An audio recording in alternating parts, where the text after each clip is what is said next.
Parece que a situação agora se agravou, né? O mundo todo, na parte dos palestinos, está revoltado com a situação da faixa de Gaza, né? O que as pessoas não entendem em relação à religião islâmica e o judaísmo e o cristianismo, que só o cristão que tem o Espírito Santo que nos conduz no caminho certo, né? O Espírito Santo dá o discernimento, né? Convence o homem do pecado, da justiça e do juízo.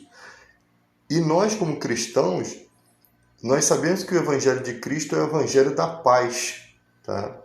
Nós sabemos que o sistema do anticristo, ele não vai poder ser combatido com força bélica. O mundo todo não entende isso, tá? O mundo todo não compreende essas questões. E questões apocalípticas não são aceitas por religião judaica nem islâmica. Ou seja, é bem provável que quando o anticristo aparecer, os cristãos vão estar falando sobre isso e ninguém vai estar acreditando, porque eles não têm a inteligência espiritual para compreender isso. Então, o que eu vejo nessa situação que eu sempre disse, eu não sei se quem dizimou aquelas pessoas, se foi realmente o Hamas, possivelmente sim, mas a gente não sabe que numa guerra a primeira coisa que morre é a verdade.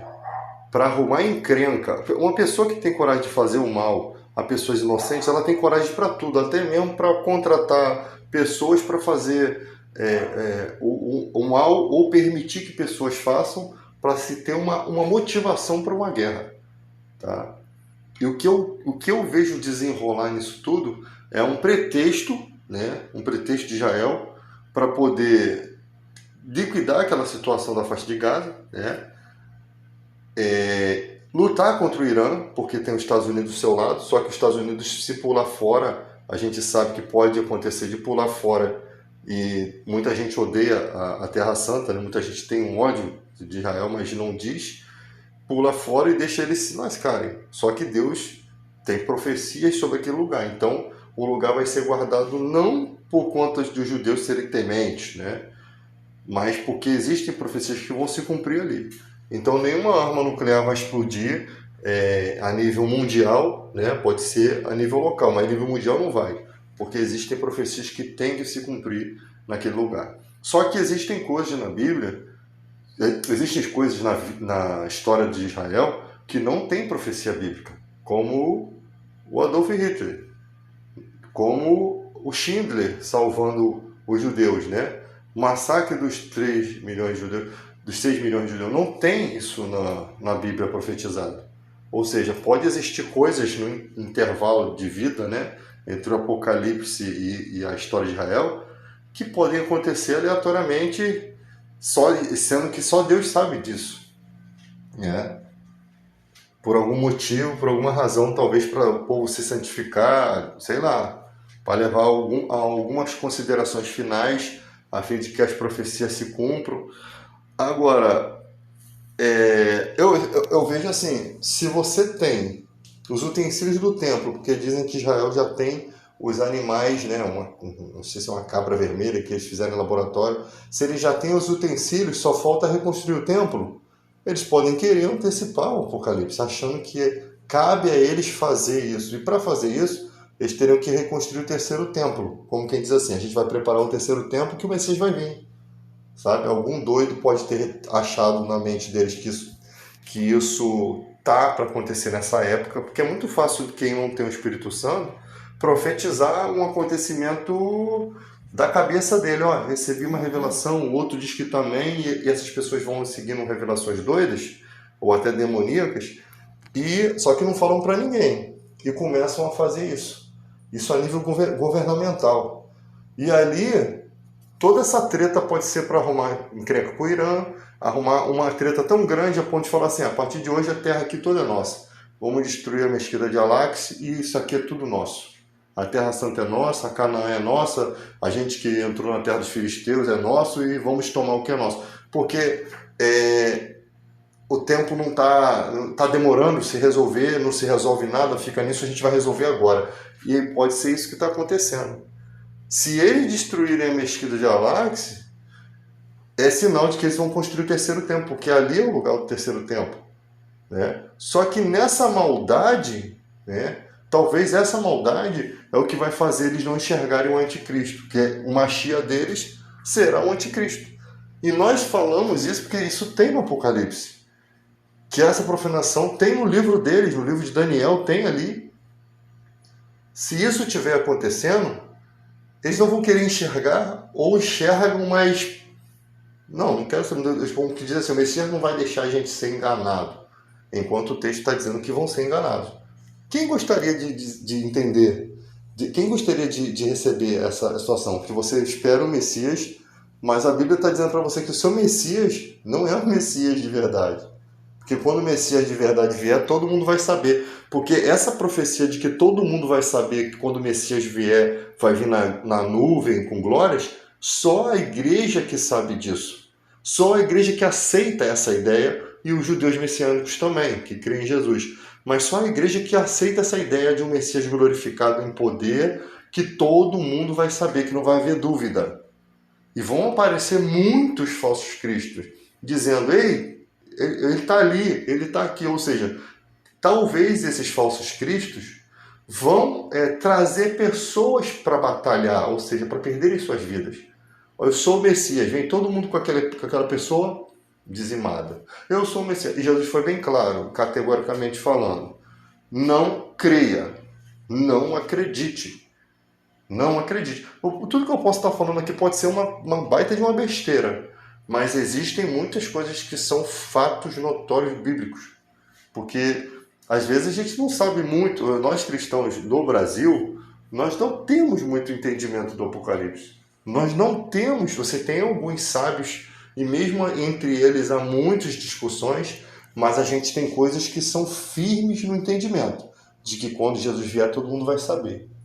Sabe, é tipo que existem coisas no Evangelho que elas são tão simples porque Deus precisava dar um ensinamento aos simples.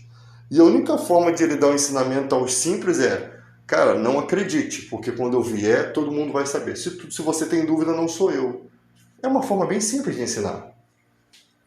Porque se Deus quisesse que todo mundo fosse eloquente na palavra, que todo mundo fosse mestre, não estava escrito que uns foram chamados para pastores, evangelistas e mestres. Então cada um tem funções diferentes, né? Uns para edificar a pessoa que é mais avançada na fé, e uns para poder mostrar para os simples, né? As pessoas mais simples, que existe a questão da vinda de Cristo, que é só você entender que vai ser dessa forma.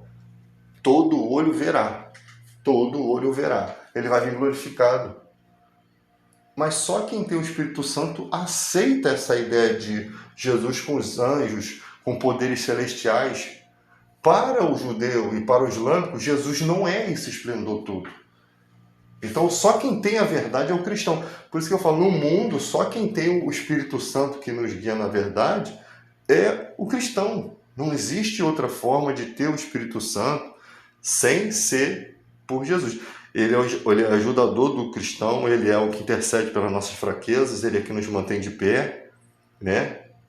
Só o cristão tem, por quê? Porque esse é um mérito de Cristo, tá? Aceitou a Cristo, recebeu a Cristo em sua vida, o Espírito Santo já começa a trabalhar. Não estou falando de dons do Espírito, estou falando da atuação. As pessoas falam assim: mas a pessoa, nem todo mundo recebeu o Espírito Santo. Todo cristão foi selado pelo Espírito Santo. Todo cristão que entende a palavra, que tem a mente de Cristo, que dedica tempo para falar de Jesus, porque uma pessoa que não é cristão não tem o interesse de dedicar tempo para falar de Jesus, não tem interesse para debater assuntos bíblicos.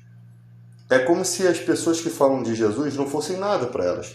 Elas vêem na televisão, alguns admiram, mas não perdem tempo com aquilo. O cristão, ele se desgasta, ele tem prazer de estar ali ajudando, de estar ali falando da Bíblia. Não, uns querem exibir sabedoria, tá? Uns a gente percebe que querem exibir sabedoria. Outros fazem porque é dom mesmo. É dom da pessoa.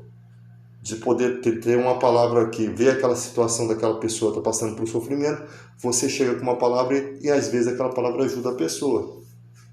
Então esse daí é o pensamento cristão, de ver a necessidade do próximo e tentar de alguma forma ajudar, que a palavra de Deus nunca volta vazia.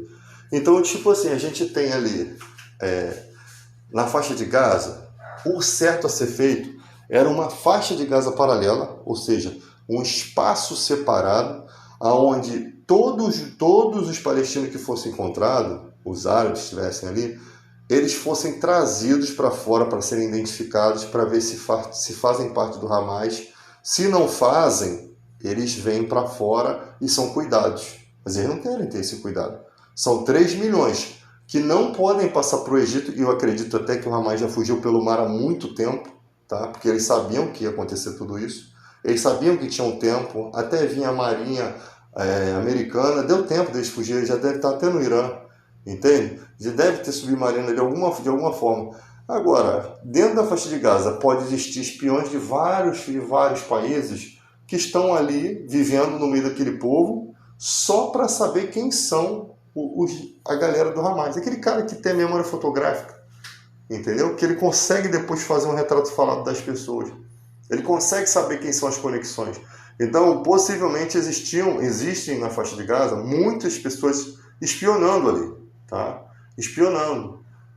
E eles sabem muitas pessoas que pertencem ao Hamas. Agora, para entrar lá, eles teriam que tirar os 3 milhões de palestinos, preservá-los, né? E depois ir atrás do Hamas. Nossa, isso vai dar um trabalho terrível. E olha que a faixa de Gaza é uma extensão que o problema não é a extensão, o problema são as armadilhas que tem ali, né? E como que eles vão entrar ali, tá? Então, tipo assim, tem um exército grande, eu acho que em tamanho, acho que o exército israelita não tem, ele vai precisar de ajuda de outros, né?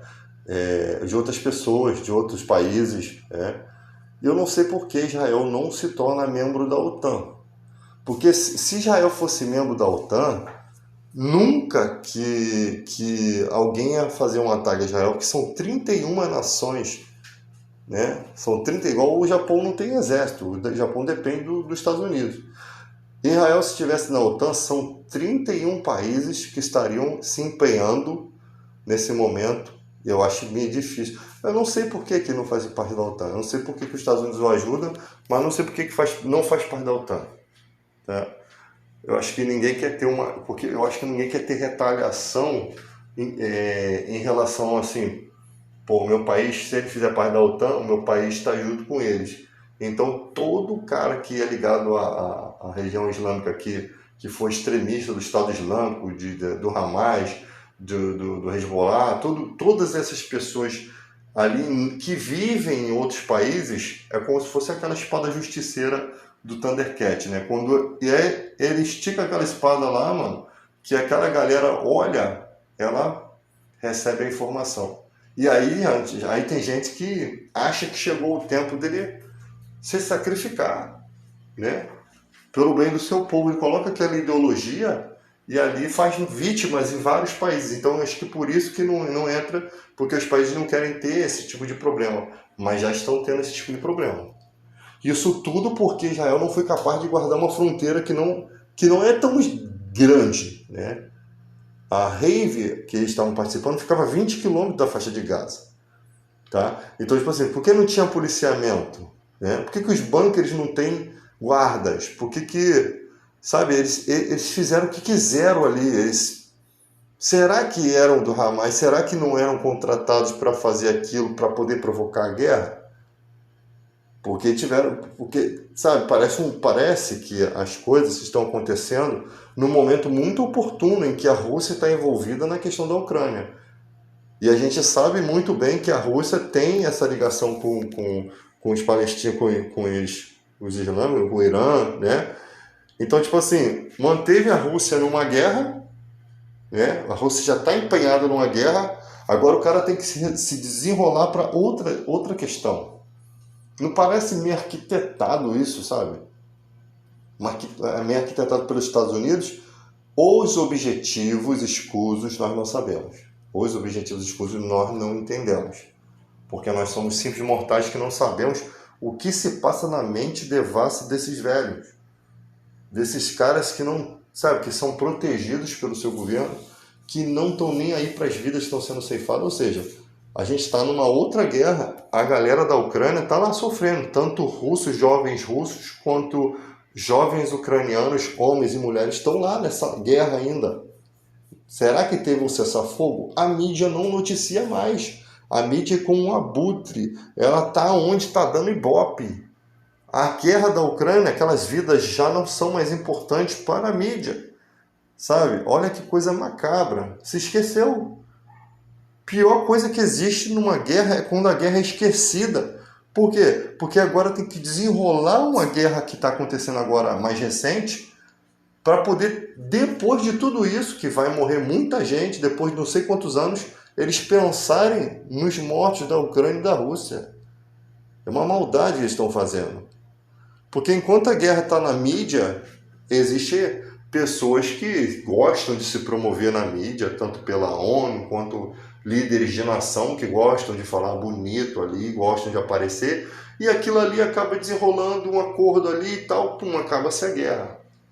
Eu falei que a guerra na Ucrânia e na Rússia iria acabar esse ano. Pode ser também que essa guerra tenha fim por conta dessa situação do Irã.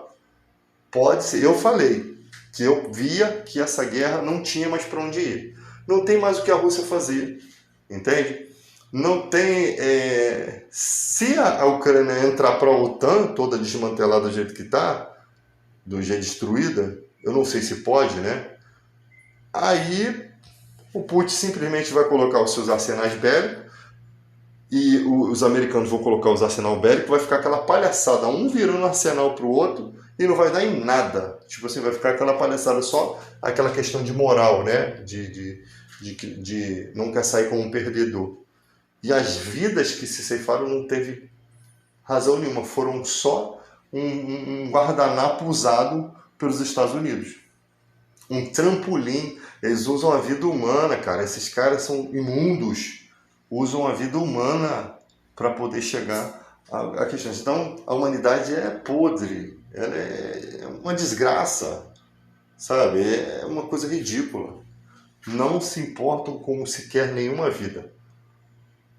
Israel, pelo mesmo caminho, não se importa. Ah, mas a mídia fica noticiando. Aí vai lá o Benjamin Netanyahu, coitado, a gente vai resgatar os reféns e tal. Mal sabe que às vezes quem quer curar é quem está fazendo a ferida, tá? Aí fica naquilo. Aí a gente fica assim, caraca, mas mataram crianças, fizeram isso com pessoas. Tá, só que uma bomba cai no hospital e mata não sei quantos, e as pessoas ficam assim, não, isso aí não tem problema. O problema é que o Hamas fez dessa forma.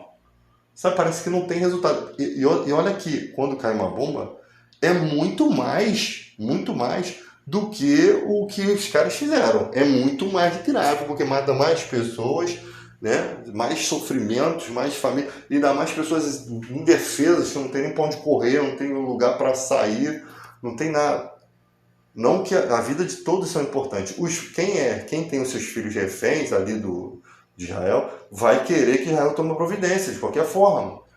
Mas se a gente que está fora, entendendo a situação que está acontecendo, é que estão cometendo mais gravidade do que o próprio Hamas cometeu. Eles querem pagar, tipo assim, com vidas inocentes. Se fosse uma bomba que caísse onde está o inimigo, é uma coisa. Agora, vai cair onde está o refém também? Vai cair onde tem crianças, idosos, mulheres? Não cortou a internet, cortou toda a ligação, ou seja, então a Deus dará ali, não tem nada para noticiar, não tem ninguém para ver nossas maldades. É isso que está acontecendo, é uma desgraça, e eu vou te falar, Israel vai acabar sendo punido por Deus por conta dessa situação.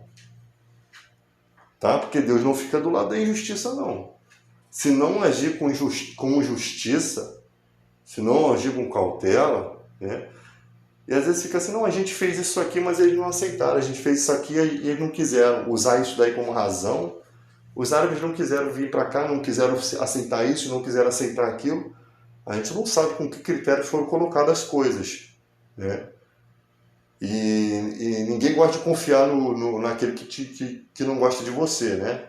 Então, se Israel está cometendo deslizes, não acho que Deus vai estar do lado do não. Deus está do lado do inocente.